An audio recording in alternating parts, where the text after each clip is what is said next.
and sacrifice were lost.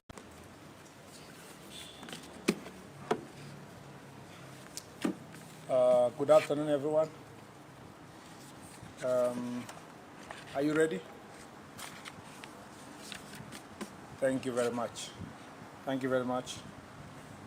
I am making a statement this afternoon to update the country on the state of investigations into the chaos witnessed in parts of the country on the June 25th and July 27th of the July 7th, sorry, on the June 25th and July 7th this year.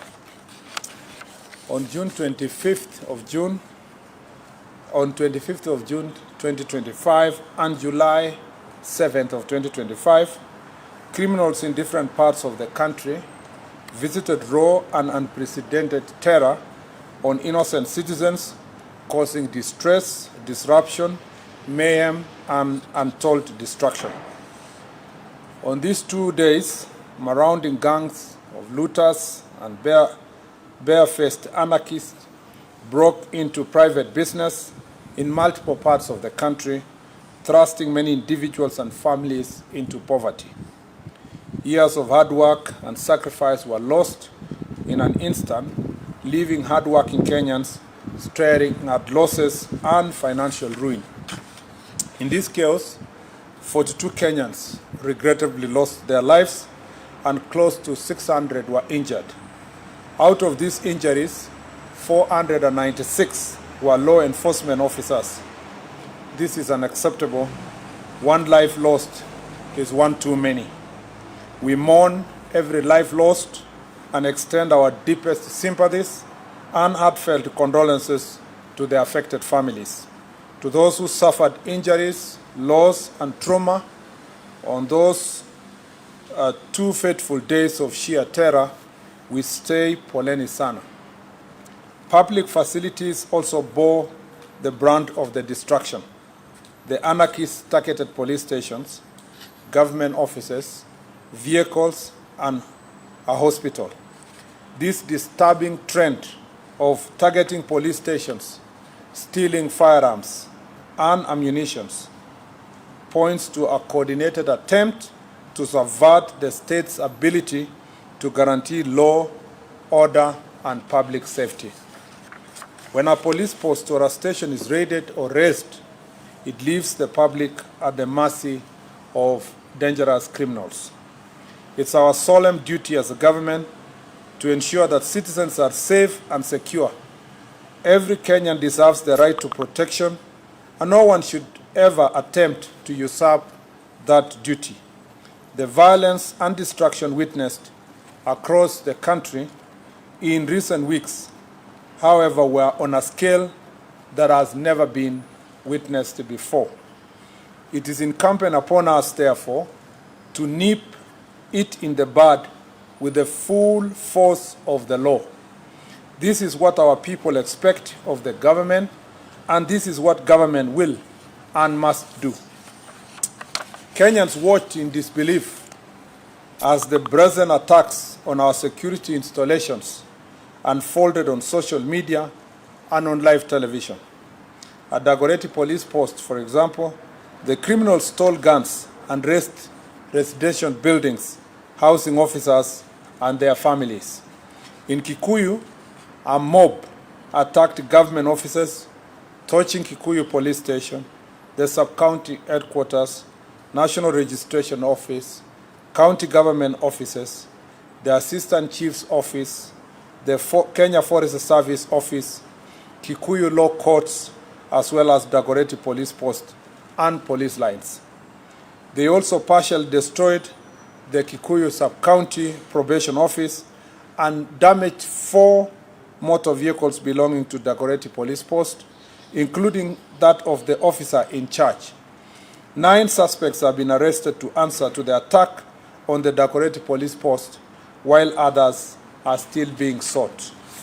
Other property destroyed in the Dagoretti Police Post yard included 3 Probox vehicles, 1 double-cabin county government vehicle, a school bus, and 14-seater matatu that was parked in the compound. 5 guns were also stolen in Dagoretti police post, and another 4 firearms were burnt in Kashui police post. One of the guns stolen in Dagoretti on 25th of June was used to commit robbery in Naivasha the following day. On June 25th, a rowdy group of youth attacked Matu police station, leaving 8 officers injured and several government vehicles damaged. That is in Machakos County. The building housing the station was also destroyed. 18 suspects have been charged in connection with this attack. In Machakos County, 66 suspects linked to torching of gas tanker along Kitui Road on 7th July have also been arrested and charged. In another shocking attack, arsonists invaded and burned Olkalau police station, killing 3 suspects who were in custody. They also torched 26 vehicles, 18 county government motorbikes, burnt down an exhibit store, and destroyed the report office. In Nakuru County, Viwandani patrol base in Naivasha was burnt, while the firearm loaded with 20 rounds of ammunition was snatched by criminals in Shauri Moyo. Several other security installations across the country were attacked, leaving citizens exposed, and a total of 16 police stations and police posts were burnt or destroyed on the 2 days of terror. The destruction of private property. In 2 days of the chaos, many Kenyans suffered huge losses following the destruction of their businesses in various parts of the country. In Naivasha, Nakuru County, goons looted stock from Naivas, Power Star, and Ketia supermarkets, and thereafter set ablaze Power Star supermarket. A total of 100 people have been arrested in Nakuru County and charged with various crimes in relation to these acts of criminality. In Ruiru, within Kiambu County, a similar fate befell Quickmart and Carrefour supermarkets, where goons stole property worth millions of shillings after breaking windows and destroying CCTV cameras in the establishment. A total of 86 arrests were made over the crimes committed in the county in the 2 days, and various charges have been preferred. Naivas supermarket within Nyeri town was also broken into and goods worth millions of shillings carted away. 21 suspects have been arrested in connection with this criminal activity. On the same day, a group of rioters invaded Mountain Mall within Kasarani area in Nairobi County, where they looted goods from Naivas supermarket and other shops within the mall. 3 suspects were arrested and arraigned accordingly. At Kidurai 44 area, another set of criminals invaded Kasmart supermarket. In Eldoret, goons broke into Ketia supermarket and stole goods worth millions of shillings, and 12 suspects were arrested and arraigned. In Meru, a group of thugs set ablaze Muguna's supermarket using suspected petrol bomb. Years of investment went up in flames. The criminal element stole alcoholic drinks also from the 7-Eleven bar. Selenite supermarket was not spared in the looting and the mayhem. 40 suspects have been arrested in Meru in relation to these criminal acts.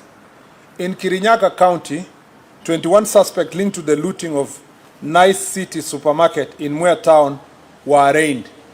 Gangs also torched the Kirinyaga Central NGCDF offices, leading to the arrest and arraignment of 4 suspects. In Kagumo town, mobs broke into county supermarket and stole goods worth millions of shillings. 2 suspects have been arrested and arraigned in connection with the incident, and others are still being pursued. In other reprehensible incident, marauding gangs stopped operating theater at the Kitengela Sub-County Hospital, interrupting an emergency cesarean section and terrorizing patients and medical staff. 2 suspects have been arrested and arraigned in court for this heinous crime. The 2 were granted bail of 50,000 shillings, surely 50,000 shillings only, after invading an hospital and interrupting a cesarean operation. Only 50,000 shillings were granted as cash bail. These lenient bail terms are unacceptable. It is in hospitals that we seek refuge at our most vulnerable moments, and to infringe on this privacy is an offense most foul. Arising out of these unprecedented attacks, close to 1,500 people have been arrested countrywide and are facing various charges, including terrorism, murder, robbery with violence, sexual assault, arson, malicious damage to property, and targeted attacks on strategic national infrastructure. Of these, 50 individuals are currently under investigation by various crimes investigation units, while 71 cases are being handled by the anti-terrorism police unit for offenses related to acts of terrorism. We commend our security agencies for foiling further destruction and wish a quick recovery to the officers injured during this unprecedented violence. The operation was made possible through timely intelligence, which revealed plans to target critical infrastructure, including transport systems. Intelligence-led operations across various counties have resulted in the arrest of individuals believed to be masterminds and financiers, plus the instigators and the direct perpetrators of these criminal acts, including those responsible for incitement to violence and politically motivated mobilization intended to stoke public unrest. Those who incited, organized, funded, or executed these attacks will face the full force of the law. The financiers and political sponsors of this mayhem are being investigated and will soon answer for their crimes. Similarly, any police officer accused of unlawful use of force will face the law. As I speak, one police officer has already been arraigned and is facing murder charges. Further, any excesses by law enforcement officers will be investigated and appropriate action taken on those found to be culpable. Cognizant of the raging debate and national concerns on the use by security personnel, I will this Friday, pursuant to Article 245(4) of the Constitution, be issuing a policy directive to the Inspector General of Police on the use of force and firearm by law enforcement officers. What was witnessed on 25th of June and 7th July was stark testament to the extent to which the sponsors of this anarchy are ready to go to subvert the Constitution. This was not protest. It was pure premeditated criminality, deliberate, dangerous, and deeply disturbing. The right to assemble, demonstrate, picket, march unarmed, and present petitions to authorities is guaranteed by our Constitution, and that cannot ever be taken away. Invasion of hospitals, rape, attack on ambulances, looting of businesses, forceful entry of protected areas, vandalism, erection of illegal roadblocks, and torching of government installations, including police stations and administrative offices, are vile crimes and must be treated as such. We cannot, as government and as a nation, normalize the senseless loss of lives and livelihood and the threat to peace and stability. I once again urge all citizens to reject and denounce violence. I ask all Kenyans to channel their grievances through legitimate and constitutional means and deny criminals the chance to destabilize our great country. To the financiers, organizers, executors, take note. This reign of terror against the people of Kenya and the impunity of criminal gangs must come to an end at whatever cost. Asante sana, and God bless Kenya. Thank you very much. I assume there is no questions. My statement is very clear, and I do not intend to take questions today. Yeah? Asante sana. God bless you. Do you must ask a question? Okay, I'll take only 3 then. And must include one lady. Thank you so much, CS. Even as you talk about policy on the use of firearms, there has been concern about the operation security officers use during riots and demonstrations. For instance, there has been incidences where civilian officers and civilians use very heavy firearms, and some of them are hooded, and some of them are also using civilian registration number plates for vehicles, the so-called Subarus. Is this particular policy also going to inform or address these concerns? Because in some instances, and especially from the human rights group, they are labeling this squad as the killer squad. And this also has been voiced and reiterated by the opposition, led by the former deputy president, Saba, who says there is 101 units.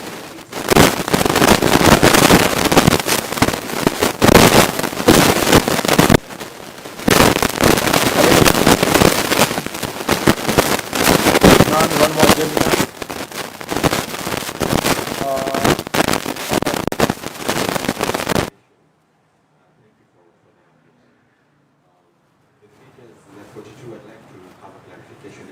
Both the protests 25th and 7th. Also on Saba, there was minimal entrance of protesters to the city. Yet ironically it's the day that the numbers were the highest. So the killings were recorded in residential areas that it happened.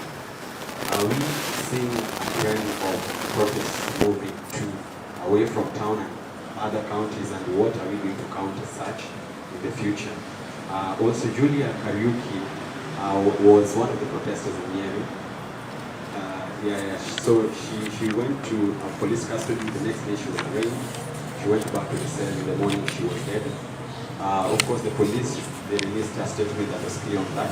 So we'd love to know if you've done investigations to find out what happened to her and what led to her death. Thank you. Last one. The gentleman at the end.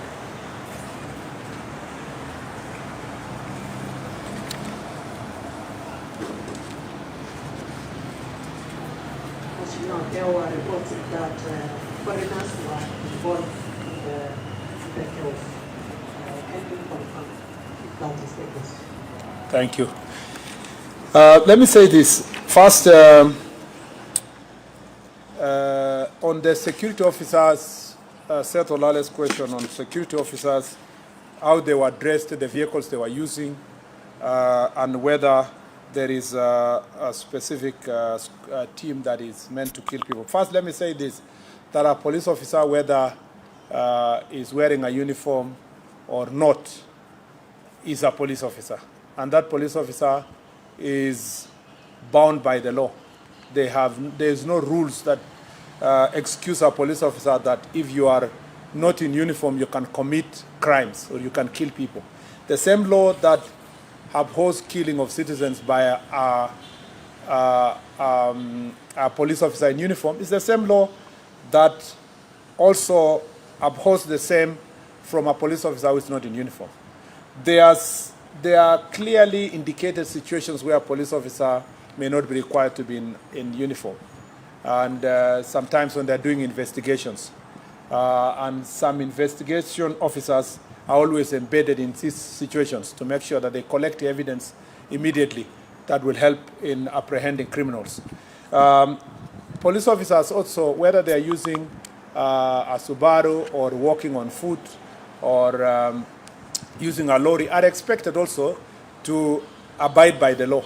And that's why we say that any claims that there is a police officer who is killing people, whether he's in civilian or not, must be investigated, and we must ensure that those who have been affected by their actions are brought to justice. So there is no excuse. The dress code of a police officer is not an excuse. In fact, a police officer who sleeps in his house and there is an emergency and he needs to rescue a citizen does not need to wear a uniform. Just wake up and go and rescue, and then do what you need to do as a police officer. Then the rest is, the uniform is just for identification, when you need identification. So the point here I want to make here is that all cases of excesses reported will be investigated equally. Number two is to say that there is no non-police squad that is involved in killing people, at least not in this administration, and not that the cabinet secretary is aware of. It would be unconstitutional and illegal to establish a squad anywhere in Kenya to kill people. All the squads, all the police formations and units in the Republic are intended to protect people, not to kill people. Their responsibility is to protect the citizens of Kenya. On the question of numbers, the 42 are for the 2 days, on the 25th of June and 7th of July. On the 25th, the numbers recorded, and official recorded by National Police Service, is 17. On the 7th, it was 25.